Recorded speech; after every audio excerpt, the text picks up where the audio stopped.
האם זה באמת סגולה בדוקה? הסגולה ללמוד בזה? Erev Tov, good evening, Dobra V'Yetcher. We are in the Zera Shimshon on Parsha Berashis. We're starting the Torah again. Of course, Simchas Torah is just a few days away. So Parsha Berashis is coming up, and we're going to take a look. We're going to do section Yud Ches, that's number 18, and we're going to take a look at a few psukim. Two psukim are from our Parsha. This is talking about what Hashem said to Adam after placing him in Gan Eden. Here's what Hashem says. Perek Beis, Psukim Tes Zayin and Yud Zayin. Vayitzav Hashem Elokim al ha'adam. Hashem Elokim commanded Adam. Lemor, saying, Mikol Eitz Hagon, from all of the trees of this garden, this Gan Eden, Achol Tochel. You may surely eat. Next pasuk. Umei Eitz Hadas Tov Vara, and from the tree called the tree of knowledge of good and bad, lo sochal mimenu, do not eat from it. Ki biyom acholcha mimenu, because on the day you eat from it, most tamus, you will surely die. Now we know, and the Zera Shimshon is going to talk about the fact that Adam HaRishon most certainly did not die on the day that he ate from the Eitz Hadas. So the Zera Shimshon, that's going to be one of the kind of points that we cover. Next, we're going to look at Sefer Tehillim Perek Kuf Yud Tes, Pasuk Pei Tes. This is the Pasuk that the Zera Shimshon is going to start with. The Pasuk says, Le'olam Hashem, forever Hashem, Devorcha Nitzav Bashamayim, your word has been established in Shamayim. Now let's get right into the Zera Shimshon, Parshas Berashis, section Yud Ches, Midrash Yalkut. The Midrash Yalkut Shimoni, al pasuk, on the pasuk, la'olam Hashem, forever Hashem. That's the pasuk we just looked at in Tehillim. So the Midrash Yalkut Shimoni says, ilule sheshitafta, if it were not for the fact that you combined midas harachamim, your attributes of mercy, b'sho'a shedanta la'adam harishon, at the time that you judged Adam HaRishon, lo hoya omed, he would not have been able to survive. V'choch hisnesa imo, and so you made a condition with him, ladun levonov, to judge his children, his descendants, ulezakosam, and to find them meritorious and judge them favorably as well. Ad kan Lashono, until here is a quote from the Medrash Yalkut Shimoni. So this is certainly unusual. The Medrash takes the pasuk that we read in Tehillim, in which David HaMelech didn't seem to be talking about Adam HaRishon at all. The pasuk said, "Forever Hashem, your words stand in Shamayim." And Yalkut Shimoni says that pasuk is David commenting about Adam HaRishon, that Hashem it was only because Hashem combined midas harachamim, his attribute of mercy, with his attribute, his midas hadin, with his attribute of justice, when he judged Adam HaRishon after he committed the chait of eating from the Eitz Hadas. That's why Adam HaRishon was able to survive. And then the Medrash adds that Hashem said to Adam, and I'm also going to apply my midas harachamim, my attribute of mercy and compassion, when I judge your children and your descendants. So that's the statement. Next paragraph, V'koshe tuva, and this is very difficult.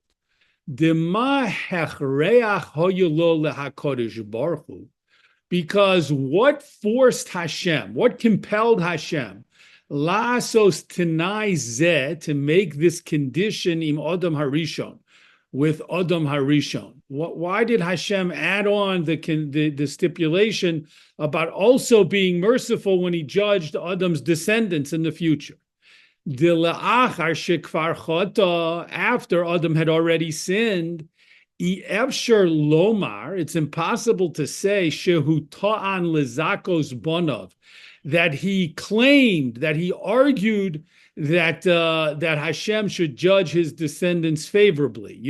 Adam Arishon couldn't have himself been saying to Hashem, I'm insisting that you not only judge me mercifully, but also my descendants. Shahare dai hayalo, because it would have been enough for him lehishtadel lezakos atzmo, to attempt to bring merit on himself, to be forgiven himself, velo leholitz ba'ad banav, and not to advocate on behalf of his children and his descendants, right? Adam was fighting for his life. Adam was pleading with Hashem, presumably to save his own life, Adam's life. So that wasn't the time for him to start saying to Hashem, you also need to apply this mercy and compassion to my descendants. Umikol shkein, how much more so? She'eno od melitz roy. We know that Adam couldn't have been saying this because he was not an appropriate advocate after the sin of eating from the Eitz Hadas. That was after the Chet was not the right time for Adam to start advocating on behalf of his descendants. Ve'imhu lo ta'an, and if Adam in fact did not make any claims or arguments on behalf of his descendants, mi hichriach lehakodesh baruch hu, then who or what compelled Hashem la'asos lo havtocha kazo, to make this promise to Adam? Why did Hashem say, not only am I showing mercy to you, Adam, but I'm going to show mercy to your descendants? It seems that there doesn't seem to be a reason, Zera Shimshon is saying, there doesn't seem to be a reason for Hashem to say that at that moment, since certainly Adam Arishon wasn't arguing for that to happen. He wasn't in a position to argue for that. Ve'afim nomar, and even if we want to say shehoil shehoya eis rotzon, then it was at that moment an eis rotzon, a favorable time. After all, Hashem is allowing Adam Harishon to live, even though he said the day that you eat from the Eitz Hadas you will die. He's allowing Adam Harishon to live, and he's showing mercy and compassion. So it's an eis rotzon, it's a favorable time. Mimidas HaKodesh Baruch Hu Shehu Rachum V'Chanun, and that comes from the attribute of Hashem because he is merciful and compassionate. Rotza V'Gozar Omer Ladunes Habonmu L'Zakosam Bayom Hazeh. Even if you want to say, okay, it was a time of favor, a special Eitrotzon, so therefore Hashem said, I'm going to make an additional decree, Adam.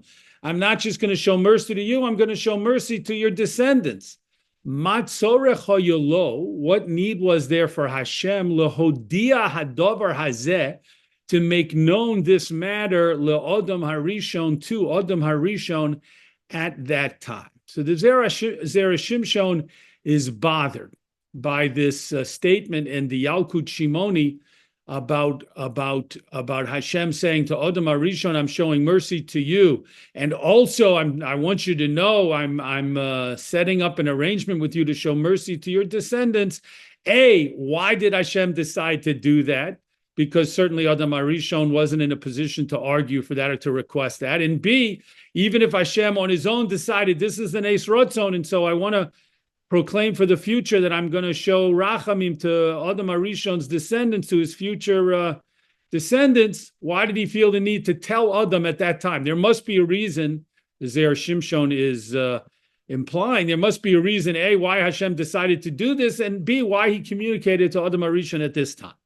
So those are the issues, or the questions that the Zera Shimshon is going to answer for us. And as he often does, he's going to give us some building blocks of information. He's going to teach us some ideas, some concepts that we will, in all likelihood, not see immediately how they connect in any way, how they're relevant in any way to these questions, these issues. But once we have the building blocks, the Zera Shimshon will then weave them together to answer his original questions. Next paragraph. Ulesaretz zeh.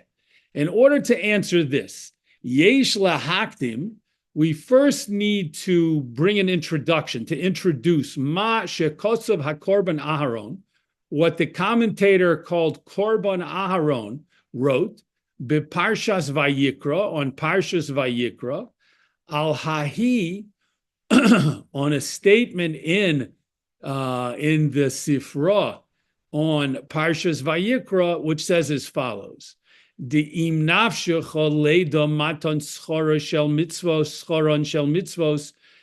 The Sifra says, if you are desirous to know what is the reward of doing mitzvos, say ulemad me odom harishon.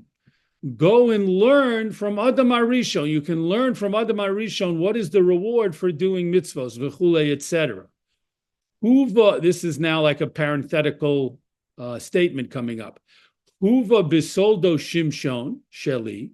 Zera Shimshon said, this statement from the Sifra is brought in my other work called Toldo Shimshon, Beperish HaMishnah Rabbi Hananya ben Akashya, in my explanation on the Mishnah of Rabbi Hananya ben Akashya, V'ayin Sham, you can see over there. V'hakitzor, in the short, in a short way of explaining it, who is Shel Adam Harishon lo hoyelo kol kach ashma. Adam Harishon did not bear so much guilt as we might have thought for eating from the Eitz Hadas. Why? Lefi shelo hoyelo ela mitzvah achas. Because he only had one mitzvah. He only had one mitzvah, and therefore it's not his transgression of that command in his eating from the Eitz Hadas isn't considered so terrible. And we will come back and discuss that in a moment. Aval Yisrael sheyesh lahem harbe mitzvos, but the Jewish people who have many, many mitzvos, im yechetu, if they sin, tihiyeh ashmasam gedola, their guilt is much greater than Adam Harishon's. V'ayin sham, you can look there to see more information. So the Zera Shimshon says, here's the first thing you need to know. It's a statement made by the Korban Aaron, which, as we said, wrote a commentary on the Sifra. And in that commentary, in that parish, he says that Adam Harishon only had one mitzvah, and therefore he's not held so accountable, so responsible for violating it. But the Jewish people, when they transgress, it's held to be a much greater violation because they have many mitzvos. They have many more mitzvos. So that might seem to be counterintuitive. Let's explain what it is that the Korban Aaron is saying. If a person has only one mitzvah, according to this theory or this idea, if a person like Adam Harishon only has one mitzvah, or let's say a person only has a few mitzvahs, like a non-Jew, the Sheva Mitzvahs B'nai Noach, then they are not accustomed to being careful all the time to think, okay, what is the mitzvah I need to do now? What's the mitzvah I need to do in the morning? What's the mitzvah for the afternoon? What's the mitzvah at night? What's the mitzvah when I eat? What's the mitzvah when I am with people? And what's the mitzvah in this situation? What's the mitzvah in that situation? That doesn't, their one mitzvah, or their very few mitzvahs don't come up that often that they think about them that often. And therefore, if they transgress the one mitzvah, as was the case with Adam Harishon, the Korban Aaron says he wasn't held so, it wasn't considered so terrible. He wasn't held so responsible for it because it was easy for him all day long not to think about that mitzvah, right? All day long, Adam Harishon was going around Gan Eden and enjoying himself and doing the things he needed to do and wanted to do, and wasn't thinking about not eating from the Eitz Hadas or any other mitzvah. It wasn't on his mind. So suddenly there comes the opportunity when Chava says to him, here's this delicious fruit, you should eat. I ate from it, you should eat from it. He wasn't trained to keep mitzvos and to avoid transgressions. So Hashem understands, so to speak, his failure to abide by his one mitzvah. However, Klal Yisrael is just the opposite. We have so many mitzvos that we are constantly have to think about at almost every moment, what's my mitzvah in this? Oh, I'm getting up in the morning, I got to say Modeh Ani, and I have to wash my hands, and I have to put on tzitzis, and I have to cover my head, and then I have to daven, and I have to put on tefillin, and I have to say Kriya Shema, and I have to do all the other mitzvos just that are involved with davening, and then after after davening, and they bring around the pushka, have to give tzedakah. We're constantly thinking about mitzvos. So if we stumble and God forbid don't do a mitzvah, or we commit a transgression, then Hashem judges us much more severely because of the fact that we have so many mitzvos. That's building block number one, concept number one, based in the Korban Aharon commentary. Next paragraph. Od Isa Bazohar. It also is stated in the Zohar, Reish Parsha Shmini, in the beginning of Parsha Shmini and Sefer Vayikra. This is a new idea, a second concept, a second building block. Omar HaKodesh Baruch Hu le'oraisa, Hashem said to the Torah, this is going back, as we'll see, to the Parsha Berashis. At the time of creation, Hashem said to the Torah, Ba'ena lemivrei Adam, I would like to create a man. Amrale, so the Torah, which as we know from other sources existed before Hashem created the world, Amrale, the Torah said to Hashem, Hai bar nash, this man that you're talking about creating, you want to create a human being, Zomin la'argoza kamach, he is going to cause you anger. Ilo tarich rugzach alei, if you are not slow, if you do not extend your anger and make it so that you're slow to become angry with him, hech yakum ba'alma, how will he survive in the world? Omar lo, so Hashem said and responded to what the Torah said, Ano ve'at, you and I, nokim le ba'alma, we will help him survive in the world. Hashem said, you're right. It's between you and I, the Torah and Hashem. Hashem said, you and I together will help mankind survive.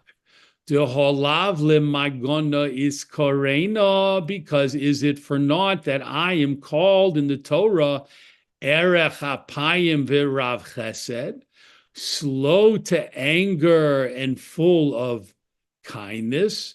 Is it for naught? No, that has meaning. That's very significant. So Hashem says, I'm going to have erech hapayim, and you, Torah, it's written in your Torah, this statement.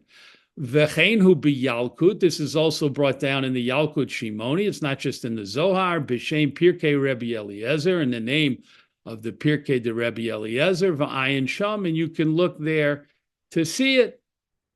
So a very beautiful and a very fascinating idea is brought here by the Zera Shimshon as his second concept that he wants to introduce us to on his path to answering his original questions.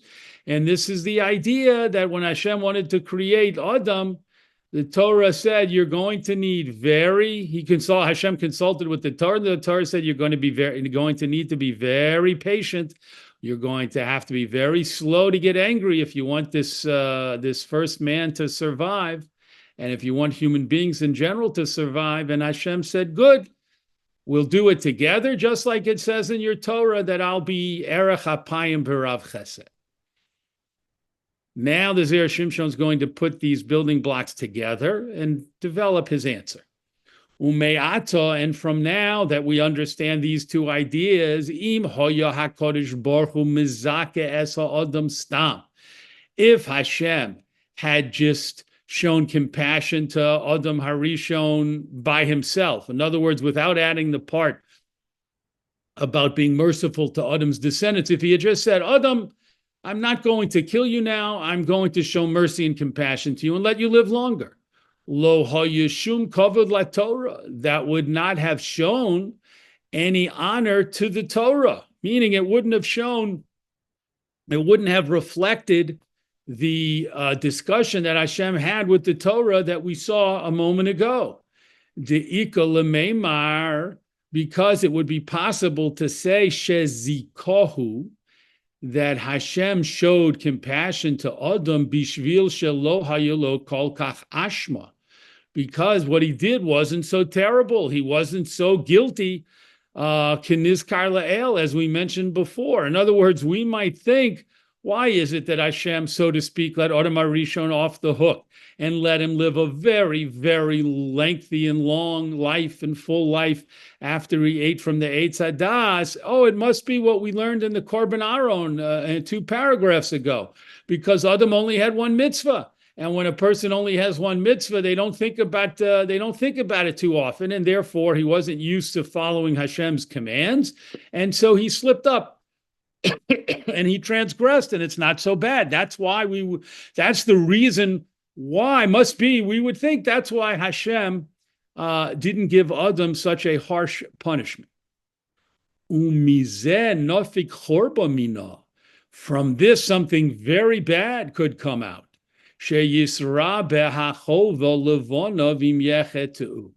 That there could be even more guilt and responsibility and punishment to Adam's descendants when they sin. Because Adam Harishon's descendants, and here he's referring to Klal Yisrael, they are accustomed to keeping many, many mitzvos. V'dilma Adam Harishon atzmo, perhaps Adam Harishon himself, lo hayurotze b'zeh haschus, would have said, I don't want this merit. Don't forgive me and show me so much compassion because I only have one mitzvah. That means that the opposite might be true. The Jews later on, when they have so many mitzvahs, you'll be especially harsh with them. Hoel shehu lechovas banav. Maybe Adam would say, I don't want you to be compassionate to me, since it might turn out to add responsibility and guilt to my descendants. David, like the episode with David HaMelech, Beperek Yud Aleph to Sanhedrin, which is brought down in the 11th chapter of Maseches Sanhedrin in the Gemara. De Omar, David said, Mutav li lehimoser biad oyev. It's better for me to be given over to my enemies, v'lo yichle zari, and not have my children destroyed. So we see that David also said, better bad things should happen to me than to my children. Perhaps Adam HaRishon would have said the same thing. V'chein ksiv, so too it's written in Tehillim, kerachem ov albonim, like a father has mercy on his children. So Adam, and we saw that with David in the Gemara in Sanhedrin, and the Zera Shimshon is saying Adam HaRishon very likely would have said the same thing. I want to have mercy on my descendants, and therefore Hashem, don't cut me any slack. Do what you have to do to punish me, but don't forgive me don't show me mercy because I only have one mitzvah, which would imply that the Jews who are going to have hundreds of mitzvahs are really going to get slammed, God forbid, if they transgress. Next page, paragraph on the right. Mishum hachi, because of this, Huchrach HaKodesh Baruch Hu lahasnos imo. Because of this, Hashem was compelled to make the condition with Adam about the future generation. Sha'afim banav yerachem vizakem bedinam. Hashem was saying, even in the future, I will be merciful and show find merit for your descendants when I judge them. Ve'avshe nitnu lahem harbe mitzvos, even though they will be given, Klal Yisrael will be given many, many mitzvos, hundreds of mitzvos. Lo yiyezeh lechovosam. Hashem says, I will not hold that against them. I will not use that to increase their level of responsibility. V'zehu kavod gadol laTorah. And now this showed great honor to the Torah. Shemizake osam bedinam, because Hashem was saying, I'm going to be merciful to the future Bnei Yisrael in their judgment, bishvil tanas haTorah, because of the claim the Torah made, shetana lefonav mitchilas abriya, because the Torah made this claim at the very beginning of creation when Hashem first talked about creating human beings. The Torah said, if you're going to create human beings, Hashem, you need to make sure that you're going to be very, very patient and very long-suffering and very slow to get angry. And so by Hashem mentioning this specifically to Adam HaRishon, mentioning his cheshbon, so to speak, by Hashem explaining his reasoning to Adam and saying, I'm going to be merciful to you, but I'm not going to hold that against your descendants who have lots and lots of mitzvos. I won't hold that against them.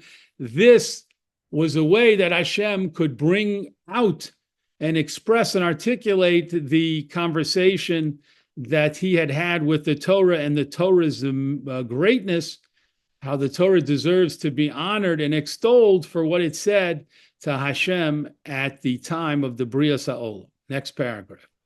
Uvozeh yuvnu divrei hatana, and with this explanation, it may be understood the words of the Tana in the Mishnah and Makos. Rotza HaKadosh Baruch Hu lezakos es Yisrael. Hashem wanted to give merit to the Jewish people.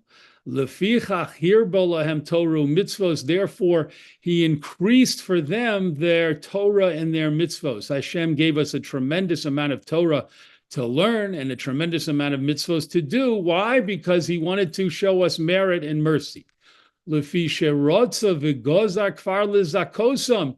Zera Shimshon says we can interpret this very well-known statement from the Mishnah in a whole new way. And what does it mean? It means that because Hashem, all the way back in the beginning in dealing with Adam HaRishon, he wanted to show mercy to Adam's descendants in the future, to Klal Yisrael lefichach. Therefore, here b'lehem Torah mitzvos. Therefore, he was able to give them a lot of Torah and mitzvos. Masha ein kain, which would not have been the case, im lo haya gozer mitchila lezakosam, if he didn't make this condition and decree from the very beginning to show mercy to them. If he didn't do that, then he wouldn't have been able to give them so many Torah and mitzvos, because the more Torah and mitzvos that Klal Yisrael were given, the more responsibility they would have, the more guilt they would have if they transgressed. And therefore Hashem said, no, I already from the very beginning made an arrangement with Adam HaRishon, and I'm locked into that agreement with Adam HaRishon. I'm locked in. And that agreement says, I stipulated with Adam that even though Klal Yisrael will receive lots of Torah to study and lots of mitzvos to do, I won't hold it against them, and they will still receive my mercy and my compassion when I judge them. Next column on the left. Uvozeh yuvan hapasuk. With this, we can also understand a pasuk in Tehillim. Lule soroscha shashuai. If your Torah was not a comfort to me, oz avadati be'onyi, then I would have been lost in my suffering. Dikasha, because there's a question on this pasuk. Mahu oz. What did David HaMelech mean when he said then I would have been lost? What's the then?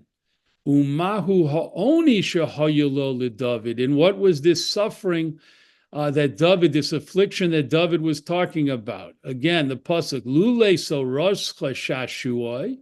If your Torah was not a comfort and a joy to me, oz, then, at what point then, avadati be'onyi, I would have been lost in my suffering. What suffering? Zera Shimshon says, without the explanation he's about to give, we wouldn't understand what that pasuk is really saying. V'yesh lomar lefi darkenu. And we can say, according to our path, meaning the path that he's developed in this section, in this piece, sheyodua, it's well known, and please note when the Zera Shimshon says something is yodua, it's known, it's usually an allusion, a reference to something known in the Zohar, in the Kabbalah. It's known through the Zohar, David lo hayulo lichyos klal. David was not originally intended to live at all, elalihios nefel, but to be stillborn. So the original destiny or decree about David is that he was going to be born but have no life, not survive his birth and be stillborn. Ela ba'ad she'adam harishon hiniach lo. Adam harishon set aside for him shivim shanim mishenosav, 70 years from his own years. Adam HaRishon gave up 70 years of his life so that David could live for 70 years. Shehoyo lo lachyos elef shanim, because Adam was going to live for 1,000 years, but when we look in our Parsha Berashis, we see he died after 930 years, and that's because he gave the last 70 years of his life so that David could be born as a healthy baby and live for 70 years in this world. Ve'adam harishon la'achar shechota, Adam harishon, after he sinned, Hoyelo lomus tekefu miyad, as we said in the very beginning from the pasuk, it looks like he should have immediately died when he ate from the Eitz Hadas. El shemikoach tanas haTorah, but through the power of the claim that the Torah made about Hashem being slow to judge and being merciful, nisarchu yamav, his days were extended, kenizkar la'el, as was mentioned above. Adam HaRishon did not, of course, die immediately when he ate from the Eitz Hadas, but he lived for many, many, many years until he died at the ripe old age of 930. V'im lo hoyu misarchim yomav ad elef shana, and if his days were not extended to 1,000 years. In other words, if Hashem had said, nope, I'm not going to extend your life, you're going to die right away, then Adam HaRishon would not have been able to set aside any years for David HaMelech. And David would have, in fact, been stillborn. So if Adam HaRishon would have died right away, he couldn't have left years for David, and David, in fact, wouldn't have years. His destiny wouldn't have changed. He would have been born and had no life in this world. And that's why David correctly said, "Lule soroscha." If it was not for your Torah, Hashem, then I would have been lost on ye and my suffering. Meaning, I would have died right away as a suffering baby, and I would have been stillborn if it wasn't for your Torah. Meaning, if it wasn't for the Torah all the way back at the time of Brios Olam, of the creation of the world, pointing out to Hashem and saying to Hashem, if you're going to create human beings, you must be very patient and very merciful and compassionate with them. And that's what Hashem did by extending Adam HaRishon's life for 1,000 years, enabling him to give 70 years to David. And that's what David was referring to, according to this approach in the Zera Shimshon. So the Zera Shimshon started with a little excerpt from the Medrash Yalkut Shimoni, and then he posed some problems with it, and then he developed some beautiful, fascinating concepts and weaved those concepts together to explain exactly what was going on in the very beginning, and then added some other sources that he was able to explain beautifully through the ideas that he had developed. All in all, a very satisfying and beautiful piece, as always, in the Zera Shimshon. Yasher koach to everyone for joining in the learning this week as we begin the Torah again. Baruch Hashem, with Hashem's help in Berashis, and God willing, we'll be able to learn together in the Zera Shimshon on Parshas Noach next week.